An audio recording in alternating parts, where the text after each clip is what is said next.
भाजपाइयों तुम भी सुनो, नफरत के आग में इतना मत जल जाओ कि पूरा देश जल जाए। काले कानून रद्द होंगे और अगर नहीं रद्द होंगे तो हमको लगता है कि भारतीय जनता पार्टी के नरेंद्र मोदी जी पहले ऐसे 70 साल में प्रधानमंत्री होंगे जो अपनी कुर्सी को छोड़ करके रातों रात झोला लेकर के भाग जाएंगे। जो भी पुलिसकर्मी है, लाठी चलाने से पहले आप इस बात को समझिए कि आपका बच्चा इसी किसान का रोटी खाता। इतना बेज़मीर मत हो जाइए, इस तरीके से मत मार दीजिए कि आदमी जो है किसान अपने ही देश के लोगों को हम आतंकवादी और खालिस्तानी। नमस्कार, आप देख रहे हैं इस वक्त खबर तक और मैं हूं आपके साथ जयपाल। भारत दुनिया का सबसे बड़ा लोकतंत्र है, यह तो जगजाहिर है, लेकिन भारत के लोकतंत्र में क्या कुछ हो रहा है यह दुनिया से थोड़ा छुपा हुआ है। कल क्या कुछ हुआ, उसके पहले 26 जनवरी को क्या कुछ हुआ, ये पूरी दुनिया ने साफ तौर पर देखा। खासकर उन एंकराओं ने देखा जिनके चश्मे का लेंस काफ़ी मोटा हो चुका था। उन्होंने झंडा को फेंकते हुए भी देख लिया, झंडा उतारते हुए भी देख लिया, झंडा लहराते हुए भी देख लिया, और किसका झंडा था ये भी उन्हें तुरंत पता चल गया। लेकिन उनका स्रोत क्या था? पाकिस्तान का एक ट्वीट। उसी ट्वीट को लेकर किसानों को खालिस्तानी, आतंकवादी और उपद्रवी बताया गया। उन्हीं उपद्रव में से कुछ ऐसे किसान नेता थे जो कल पूरी रात इसी डर में रहे, इसी डर के साए में रहे कि हो सकता है कि पुलिस या कार्रवाई कभी भी हो जाए। और ये माहौल किसने बनाया? ये पूरी मीडिया की जमात ने वहाँ पर इकट्ठा होकर ये माहौल बनाना शुरू कर दिया कि अब नहीं तब कार्रवाई होने वाली है, लाठी पड़ने वाली है। तभी किसान नेता जो भारतीय किसान यूनियन के लीडर हैं, जो प्रवक्ता भी कहे जाते हैं, राकेश टिकैत, उन्होंने एक दांव चल दिया और वो अपील कर डाले कि गांव से अगर पानी नहीं आया तो वो एक बूंद भी पानी नहीं पिएंगे, क्योंकि प्रशासन ने बिजली पानी काट दिया था। इसी मुद्दे पर बनारस के लोग क्या सोचते हैं ये जानने हम निकले हैं। तो अभी हम बात करेंगे बनारस वाले मिश्रा जी यानी हरीश मिश्रा से। आपका स्वागत है खबर तक पर। धन्यवाद पत्रकार महोदय। कल का जो कुछ भी हुआ या उससे पहले 26 जनवरी का जो कुछ हुआ, आप 26 जनवरी की उस घटना को कैसे देखते हैं? देखिए, उस घटना को 26 जनवरी को जो हुआ, जो किसानों ने एक तरफ तो पूरे देश के जो जवान थे राजपथ पर हमारे देश का शौर्य वीर गाथा जो है प्रदर्शन कर रहे थे, तो वहीं दूसरी तरफ हमारे देश के किसान बड़े शांतिपूर्वक से ट्रैक्टर परेड मार्च निकाल रहे थे। आप अपने स्टार्टिंग बात में कहा आपने जयपाल जी कि भारत पूरे विश्व का सबसे बड़ा लोकतंत्र है। भारत विश्व का लोकतंत्र नहीं रह गया। मत करिए लोकतंत्र की बेइज्जती इस भारत का नाम जोड़ करके, मत करिए स्वतंत्रता की बेइज्जती इस भारत का नाम जोड़ करके। भारत गुलामों का देश हो चुका है। भारत अब इस समय जो है दरिंदों का देश हो चुका है। भारत के सत्ता में बैठे वो दरिंदे लोग जो किसानों को आतंकवादी और खालिस्तानी कहते हैं। आपने देखा होगा कि पूरा ट्रैक्टर परेड जो है शांतिपूर्वक अपना विरोध जताते हुए देश का सबसे महान पर्व गणतंत्र दिवस पर बाबा भीमराव अंबेडकर जी के विचारों पर और उनके कानून पर विश्वास रखते हुए वो शांति मार्च निकाल रहे थे। आपने देखा कि आरएसएस का जो दोगलापंथी है, आरएसएस का जो कमीनापंथी है, आरएसएस ने फिर गंदा चाल चला और दीप सिद्धू नाम का वह जो लड़का था उस भीड़ में घुसता है और जा करके लाल किले पर दंगा उपद्रव करता है। लेकिन मिश्रा जी, ये तो जिम्मेदारी बनती है ना किसान नेताओं की। इतना बड़ा संगठन चल रहा है, लाखों किसान नेता आ रहे हैं, ट्रैक्टर रैली हो रही है, पर एक आदमी जो पिछले 20-25 दिनों से ये सब कर रहा है और अचानक से चला जाता है, आगे अगुवाई भी कर लेता है। किसान नेताओं को ये भनक नहीं थी। ये तो गलती मानेंगे ना आप? और ये देश के इतिहास में काला धब्बा है, ये भी मानेंगे? पत्रकार महोदय, आप पूरी गलती हम ही लोग का देंगे। हम जानते हैं कि आपके भी चश्मे का लेंस मोटा ही हो गया है। आपको हम लोगों का दर्द, आपको 3-3 लाख लोग जब हाईवे पर बैठे हैं तब आप पूरे देश की मीडिया को नहीं समझ में आ रहा था क्या दर्द है। हमको लाइए किसी भारतीय जनता पार्टी का समर्पित कार्यकर्ता, हमको लाइए आरएसएस का कोई नेता, हम बैठा दें इसी हाईवे पर जो है 2 महीने तक और बैठा करके उससे पूछें और उसकी आत्म संतुलन और उसकी मानसिक संतुलन का हम भी दृष्टिकोण देखना चाहते हैं कि कितना परिपक्व है। आप एक बात जानिए, भीड़ के अंदर आरएसएस का पूरा प्री प्लान था। दीप सिद्धू आखिर क्यों नहीं पकड़ा जा रहा है? हम एक बात और पूछना चाहते हैं आपके माध्यम से। आप जेएनयू के अंदर देखे होंगे वो लड़की लगातार जेएनयू का विरोध करती थी, जेएनयू के अंदर पहुंची हमला करवाती, वो किस संगठन से थी? आप उसका तफ्तीश करिए। लोगों ने तफ्तीश किया, पाया भारतीय जनता पार्टी का। CNRC के दौरान वो कपिल गुज्जर वो कहाँ गया? वो भारतीय जनता पार्टी में सम्मानित हुआ। आपने फिर देखा कि जब लगातार ये कोरोना काल में जब भीड़ निकल रहा था तो देश के मिनिस्टरों ने तबलीगी जमात के नाम पर भी उस दर्द को दबाने का काम किया। अब जब किसान आया तो दीप सिद्धू आया। दीप सिद्धू का फोटो नरेंद्र मोदी जी के साथ है, दीप सिद्धू का फोटो जो है अमित शाह जी के साथ है। इसका यह मतलब है कि RSS अपने मंसूबे में पास हुआ। RSS जो है पूरे तरीके से इस किसान आंदोलन को तोड़ना चाहता था, बदनाम करना चाहता था, और उसने तोड़ने और बदनाम करने की भरपूर कोशिश की। पूरा का पूरा एजेंडा मीडिया ने पैसे के बल पर जो है अपने ज़मीर को बेच करके किसानों के आवाज़ को दबाने का काम किया, किसानों को बर्बाद करने का काम किया। इसलिए पत्रकार महोदय, आप इस बात को समझिए कि सारा दोष किसानों का नहीं होता। इनका इंटेलिजेंट कहाँ चला गया पत्रकार महोदय? इनका गुप्तचर खुफिया विभाग कहाँ चला गया था पत्रकार महोदय? हम देश के प्रधानमंत्री और गृह मंत्री से पूछना चाहते थे, क्यों नहीं एक कदम आपने आगे बढ़ाया? क्यों नहीं आपका एक मिनिस्टर जो है कि चला गया जो है वहाँ? राजनाथ सिंह तो जाते थे पहले तमाम किसान आंदोलनों में।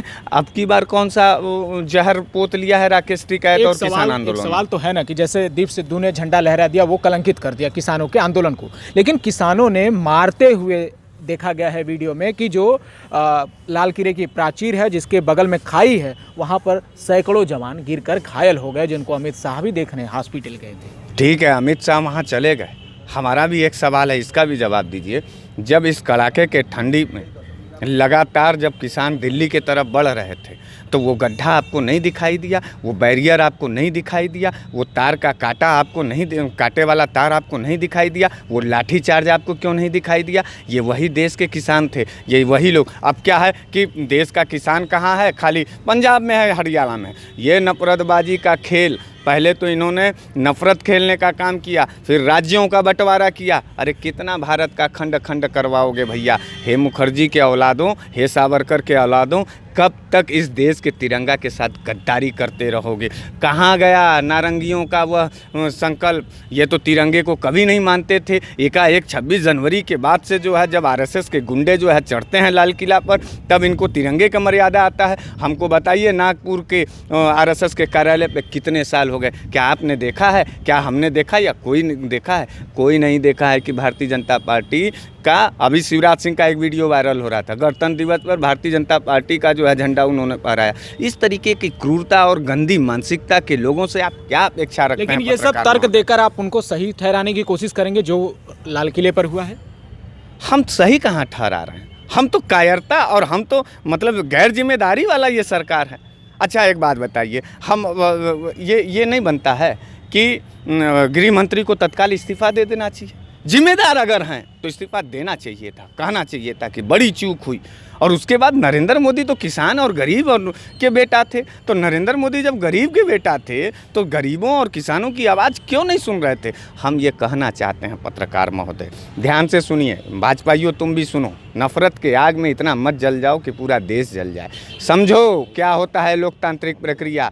मैं तुमसे कहना चाहता हूँ कि तुम्हारा प्रधानमंत्री यानी नरेंद्र मोदी, यानी इस देश का सबसे क्रूर प्रधानमंत्री, इस देश का सबसे जल्लाद टाइप का प्रधानमंत्री को ये कहना चाहिए था पत्रकार महोदय कि ठीक है हमारा कानून आपको पसंद नहीं आया, मैं इसको पेंडिंग में डाल रहा हूँ, आप आइए, आपको मैं सादर आमंत्रित करता हूँ। तमाम किसान संगठन के प्रतिनिधि संसद में जाते, वो किसान था, किसान तय करेगा कि हमारा कौन सा कानून और किस तरीके से। ये क्यों नहीं हुआ पत्रकार महोदय? इसका ये मतलब है कि अडानी अंबानी का जो है भरपेट पैसा जो है भारतीय जनता पार्टी के खाते में जा चुका है। उनको देश से और देश की मर्यादा से कोई मतलब नहीं, उनको अडानी अंबानी के जलाली और चापलूसी से मतलब है। अब तो ये तय है कि आंदोलन जो है वो कमज़ोर हो चुका है। मान लें तो 50% आंदोलन के लोग बाहर से जो आए थे वो अपने अपने घरों को लौट रहे थे। कल जो हंगामा हुआ, कल राकेश टिकैत रो पड़े और उन्होंने कहा कि यदि कुछ हुआ तो हम फांसी लगा लेंगे। इस पर आप क्या कहेंगे?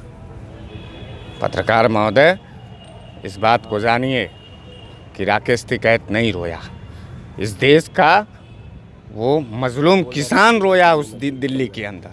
इस देश के अंदर वो जो जिसके घर का बेटा इस सरहद का रक्षा करता है, जिसका मुखिया इस देश के अंदर धरती माँ के सीने को चीर के आपके पेट को, हमारे पेट को भरता है, उसकी मर्यादा और उसकी आत्मा रोई है। भारत माँ का अंतरात्मा रोया है। और उस रोते हुए लोगों को देखने के बाद भारतीय जनता पार्टी के निकम्मे टाइप के ट्रोलर उसको ट्रोल कर रहे थे और दिखा रहे थे कि रो पड़ा किसान।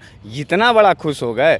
नरेंद्र मोदी जी 2-4 पैक दारू वारू पी लिए कि नहीं पी लिए? अमित शाह जी आप भी खूब फंक्शन और मिलाइए। ये देश का किसान रोता हुआ, यही आपका सपना था। और यही चीज़ पत्रकार महोदय, यही चीज़ हम लोग जब से भारतीय जनता पार्टी की सरकार बनी तब से कह रहे थे कि आपने जवानों के साथ गद्दारी की, आपने नौजवानों के साथ गद्दारी की, आपने बहन बेटियों के अस्मिता के साथ गद्दारी की, उनके साथ उनका अस्मिता लूटने का काम किया। किसान को छोड़ देना, लेकिन किसान के साथ भी गद्दारी करने से बाज नहीं आए। और मैं कहना चाहता हूँ, कौन हरामज़ादा वो आदमी है जिसके नज़र में आज राकेश टिकैत आतंकवादी और खालिस्तानी दिखाई देता है?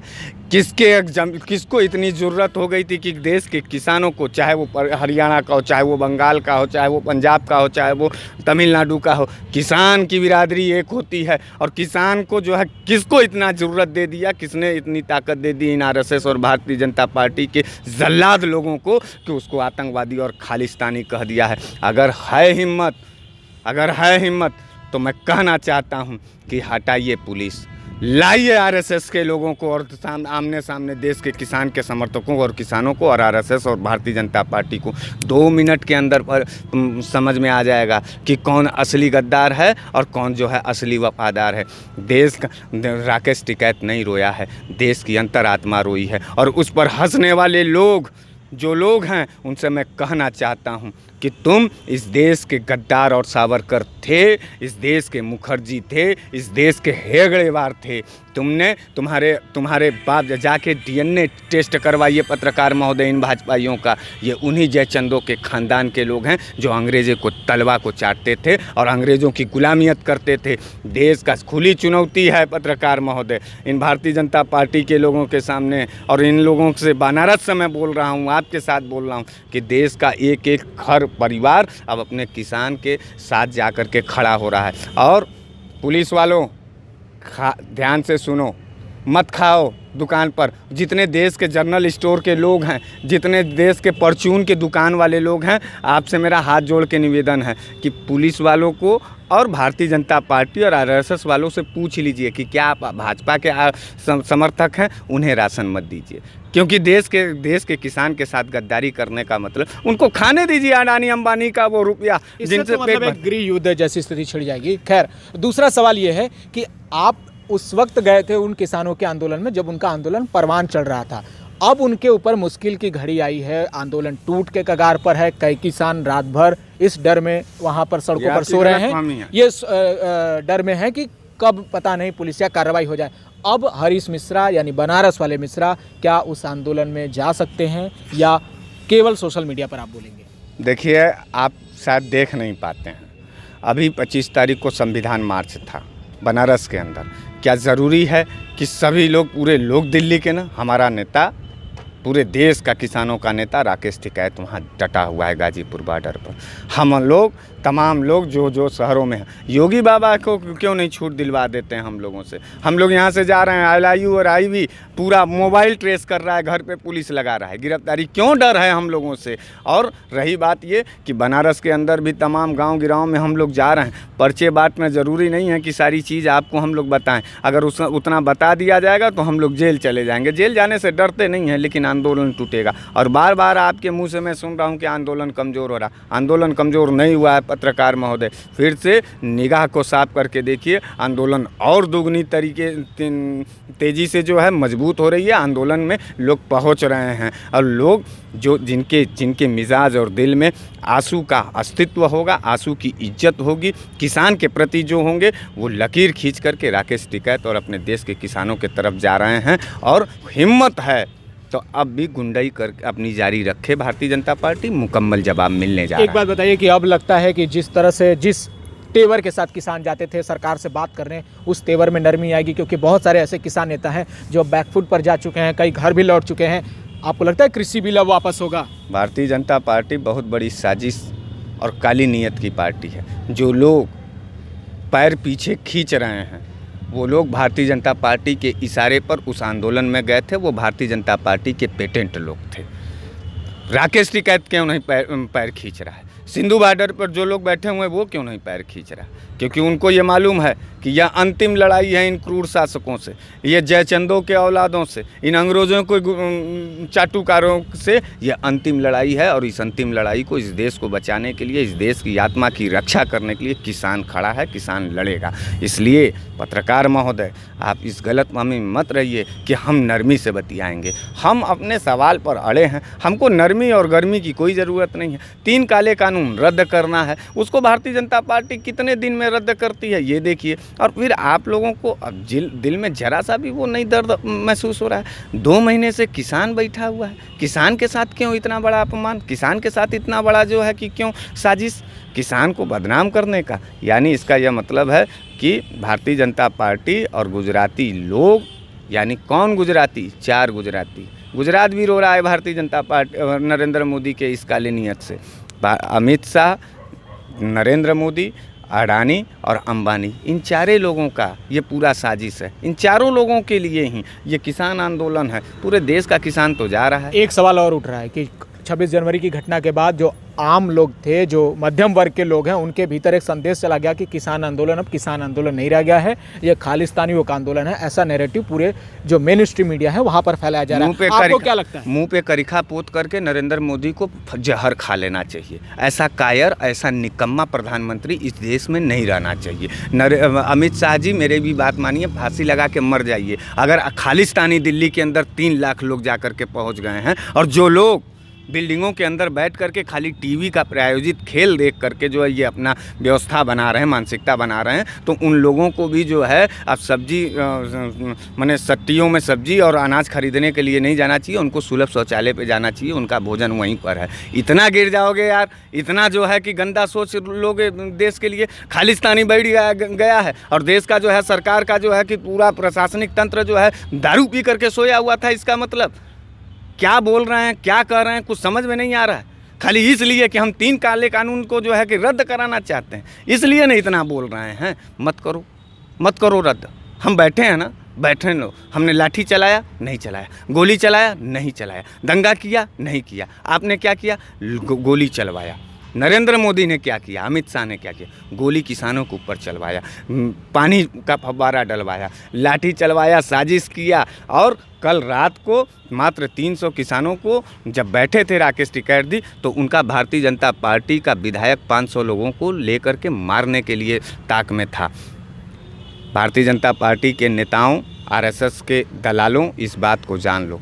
लड़ने का शौक़ है, ऐलानिया एक दिन एक मैदान तय करो और प्रशासन के लोगों को छुट्टी दिलवाओ, चले बाहर आ जाओ, सामने लड़ करके कानून फरिया दिया जाएगा, कानून रद्द होगा कि नहीं होगा। तब देश में संविधान ही कहाँ बचेगा? तो कहाँ संविधान है? आपको लग रहा है कि संविधान है?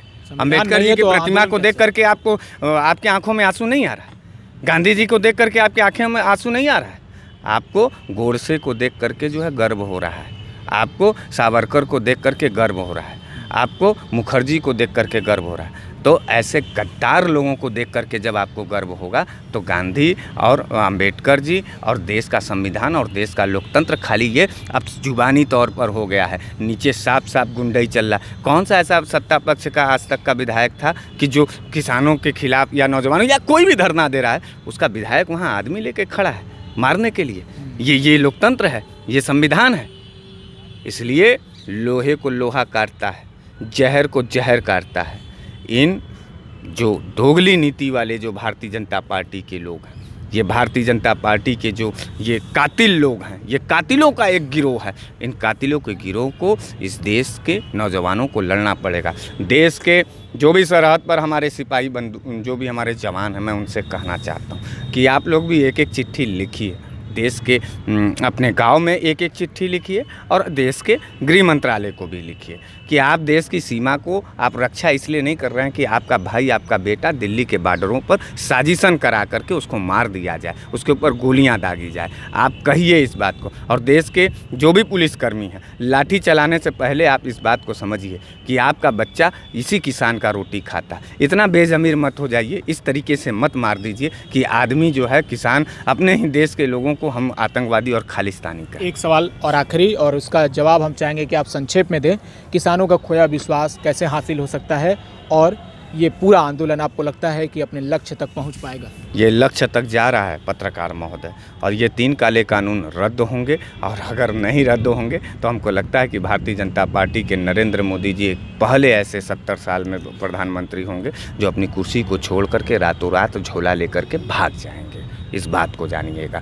किसान अपना फसल के साथ साथ अपने अभिमान, अपने सम्मान की भी लड़ाई लड़ रहा है। अब ये कानून की लड़ाई नहीं रहेगी। इस देश के अंदर किसानों का क्या अस्तित्व है, उस अस्तित्व की लड़ाई अब ये राकेश टिकैत ने कल अपने आंसुओं से जवाब दे दिया है। देश के लोग जा रहे हैं। रोकना है तो किसी भी प्रशासन के लोगों में, योगी बाबा और मोदी जी में अगर रोकना है तो रोक करके किसान को दिखाएं और चलवाइए ना लाठी। देख लेते हैं कि आपके लाठी में दम है या फिर जो है गांधीवादी और अम्बेडकरवादी लोगों के विचारों में जो विश्वास है देश के कानून का, उसमें ताकत है। बहुत बहुत शुक्रिया, धन्यवाद। तो ये हमारे साथ बनारस वाले मिश्रा जी थे जो किसानों के मुद्दे को, और राकेश टिकैत ने कल जो भावनात्मक अपील की, कल जब वो रो पड़े, पूरी मीडिया में ये सुर्खी बनी, और वो तमाम छोटे छोटे वीडियो और राकेश टिकैत का वो अपील सोशल मीडिया पर ऐसे वायरल हुआ, उसको देखकर तमाम किसान, चाहे उत्तर प्रदेश के पश्चिमी छोर से हो, चाहे हरियाणा से हो, वो सारे अपने अपने घरों से रात में ही निकल पड़े और पूरी रात वो कारवां चलता रहा और सुबह होने से पहले ही वो गाजीपुर बॉर्डर तक पहुंच गए। किसानों का ये आंदोलन अपने आखिरी पड़ाव में लोग बोल रहे हैं कि है, पर ऐसा कब तक चलेगा, ये आंदोलन कितनी देर तक चल पाएगा, क्योंकि सरकार अब दमन की ओर है और ये मौका अब सरकार को हासिल हो चुका है। लगातार हम आपको अपडेट देते रहेंगे, आप हमारे साथ बने रहिएगा, देखते रहिए खबर तक। बहुत बहुत शुक्रिया।